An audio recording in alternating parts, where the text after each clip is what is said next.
você deve criar um critério de perguntas e respostas em que você tente abranger tudo aquilo que possa, numa relação, num vínculo de trabalho, possa existir.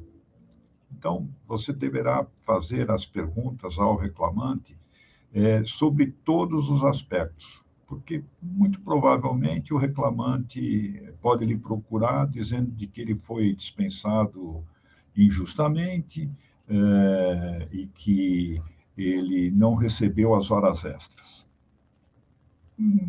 Dando um exemplo assim muito prático, ele pode lhe procurar com essa situação.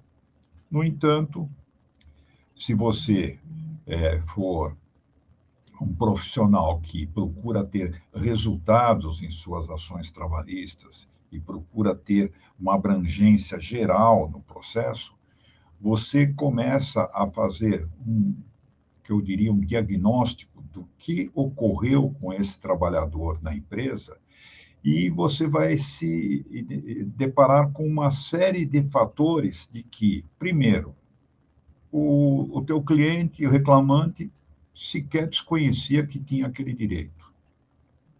Lembrando, você está olhando lá as duas etapas que foram faladas. Ele desconhece daquele direito. Ou se sabia daquele direito, ele realmente não procurou ver até onde ele tinha, se o que recebia estava coerente, não estava, enfim. Então, você tem que, item a item, questionar o seu cliente.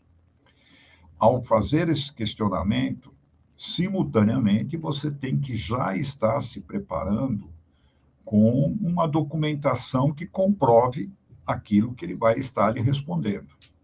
E não simplesmente ele responder, não, assim, eu fazia hora essa, não, eu ficava até mais tarde, enfim. Mas que provas tem? Então, isso, eu vou falar num período todo aqui do reclamante e depois eu vou para o lado da reclamada. Então, o reclamante, com isso, ele vai estar alimentando esse processo com uma série de informações. Eu vou dar um exemplo que eu tive recentemente de um reclamante que me procurou, amigo de amigo, e que ele, dentre outras situações ali irregulares, ele foi demitido por justa causa. Essa justa causa não teve causa para ela ser dessa forma, não houve comprovação, enfim, a rescisão estava inadequada. E ele me procurou para essa finalidade, porque com a justa causa ele não recebeu os seus direitos trabalhistas. Eu começando a fazer todo esse diagnóstico, eu não vou me prolongar muito em todo o diagnóstico que eu fiz com ele, mas eu vou só me ater a um diagnóstico. Eu perguntei qual era o horário de trabalho que ele cumpria dentro da empresa. E, para surpresa minha, ele cumpria os mais diversos horários possíveis, inclusive não respeitando intervalo entre jornada, não respeitando intervalo para descanso e refeição, trabalhando em horário noturno, tudo que o colega aí possa imaginar em termos de horário, essa pessoa cumpriu dentro desse ex-patrono dele. Muito bem. Isso, dos itens da ação trabalhista, acabou sendo o item de maior representação em termos de valor do processo trabalhista. E ele sequer estava pleiteando isso. Mas, ao levantar todos esses dados e com provas que ele marcava cartão de ponto, então foi exigido que a empresa apresentasse os cartões de ponto em audiência. Tem provas testemunhais de que ele trabalhava em horário noturno, porque ele trabalhava com outro colega que fazia esse horário. que de uma jornada para outra ele não cumpria o intervalo mínimo de 11 horas, que ele voltava ao serviço bem antes. Enfim, uma série de irregularidades com provas, inclusive provas testemunhais.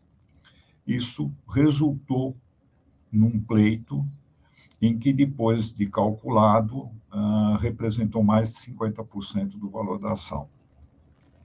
Veja, ele, em momento algum, quando me procurou, ele procurou para receber eventuais horas extras que não foram pagas. Ele me procurou simplesmente para receber os direitos trabalhistas de uma rescisão de contrato de trabalho cujo cliente, cuja a empresa, o empregador, a reclamada, havia caracterizado como justa causa.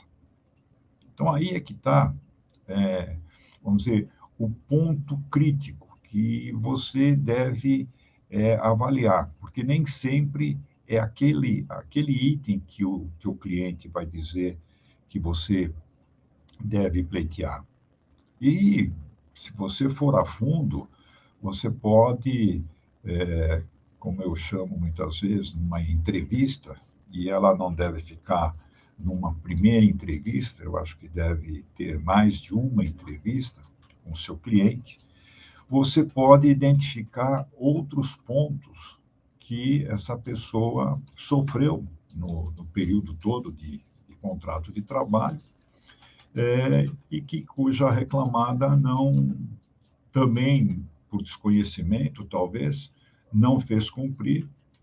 E com certeza, mas isso é certeza quase que absoluta que eu posso dar, é de que quando você começa a fazer essa entrevista e começa a questionar todos os direitos que estão previstos na convenção coletiva ou no acordo coletivo de trabalho, 90% daquilo que você coloca para o seu cliente, ele desconhece e vai lhe responder, não, isso não tinha, não, isso a empresa não fazia, isso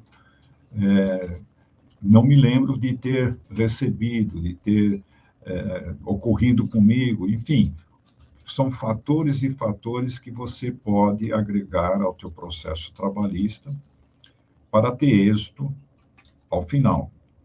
E lembrando que, no caso do reclamante, é importantíssimo você ter isso em detalhes e em valores que possam ser comprovados e não tenha nenhuma discussão futura após o êxito, porque se você coloca que ele tem direito a todas essas horas extras que eu falei, mas exagera no número das horas extras, e depois são comprovados de que, ao invés de ele ter trabalhado 150 horas, ele trabalhou só 50, lembre-se que você vai ter aquele diferencial entre o pedido e o conquistado, e vai pagar honorários sobre isso aí. Então, seu cliente vai estar sendo penalizado com isso. Então, não convém, por qualquer motivo, porque é hábito normal do advogado, do reclamante, ou pelo menos era habitual, o advogado do reclamante colocar lá um valor que é para desse valor tentar-se um acordo, 40% do valor, 30% do valor. Então, se a pessoa tinha direito a 40, ele coloca lá um processo de 100, então, numa negociação, acaba recebendo aí 30 ou 40, ele está recebendo o que realmente era de direito, e não fazendo um acordo de cada um cede de um lado. Então, tem que tomar muito cuidado.